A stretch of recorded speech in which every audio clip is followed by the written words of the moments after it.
Now to a story by Christopher Rufo, who does fantastic work in exposing the worst of academia. He reports Harvard University's Centre for Middle Eastern Studies is co-sponsoring an event featuring Sami al-Arian. This is a man, Douglas, who has pled guilty in the past to providing assistance to a US designated terror organisation that specialises in suicide bombings.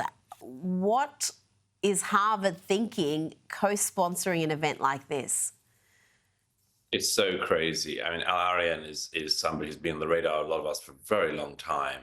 Why any student in America should need to get suicide bombing instruction or terrorism encouragement from such a figure, I just don't know. And it's utter lunacy of Harvard at this stage. I mean, it's involved, perhaps as the most prominent university in America to be involved in a struggle with the Trump administration over precisely these sorts of issues. It's just madness for Harvard to host something that's provocative. But you go back to that root question you and I have talked about before, Rita, which is like, what do these institutions think they're for? Like, what does Harvard University actually think it's for? What do these universities think the purpose of university education is? Is it that a student should get heavily into debt and have their studies subsidized by the American taxpayer to learn how to do terrorism and to learn justifications for terrorism and reasons for terrorism from terrorists?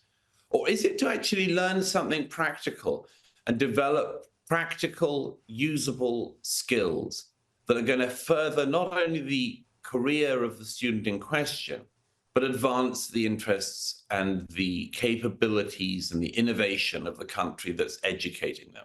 Like, what is the point here? And it seems to me, as it has to a lot of Americans in recent years, that places like Harvard have just completely lost the plot of what they are actually there to do. And nothing can exemplify that more than something as preposterous as this. They will, of course, at Harvard cry free speech. But you just have to say, free speech is absolutely vital. I spent much of my life defending it. And it is a core bedrock principle.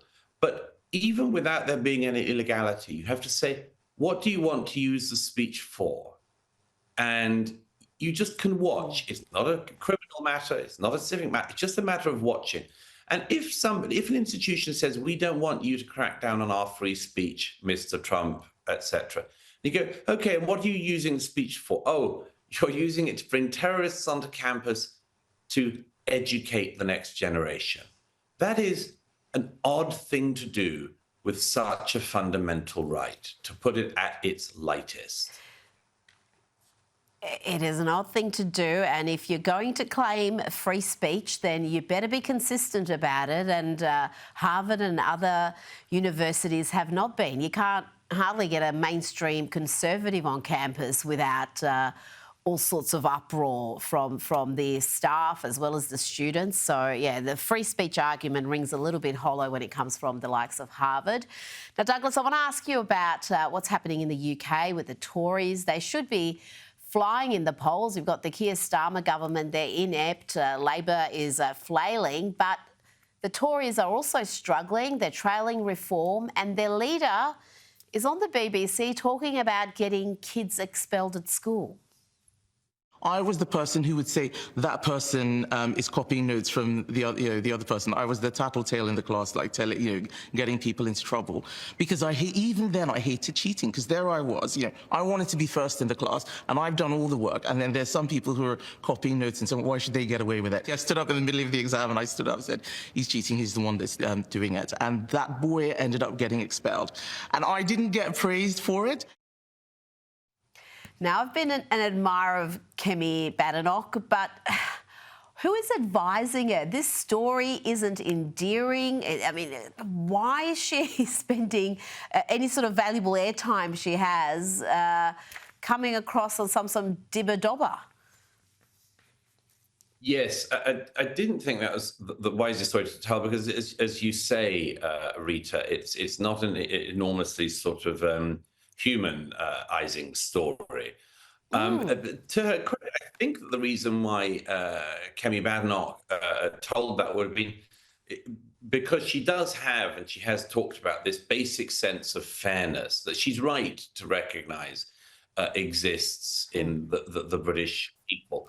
And I think she's actually right in a way. And it's an unfortunate part of that interview, but I think actually she's right to talk to this issue of fairness, because a lot of the things that the left have been saying in recent years about a whole range of policies, whether it's minority rights issues, whether it's illegal migration issues or legal migration issues, they talk about it in terms of rights. It's always got to be about, we have to do this because our obligations are under various rights laws, or we can't take this person out of the country who's abused our country because of his rights, always his rights usually.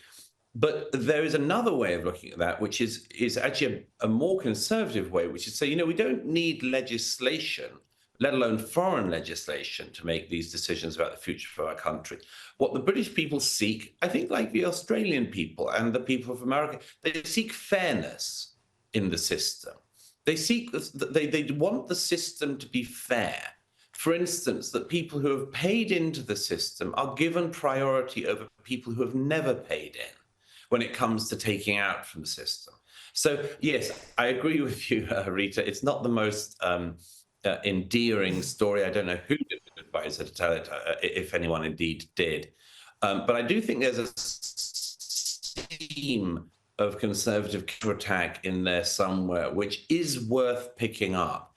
Because if you look at whether it's street protests against illegal migration or a growing sense that, of the number of people are not sharing the tax burden, it does come down to that thing of fairness and cheating, the people who do cheat and cheat the system. So, yes, there is something in it.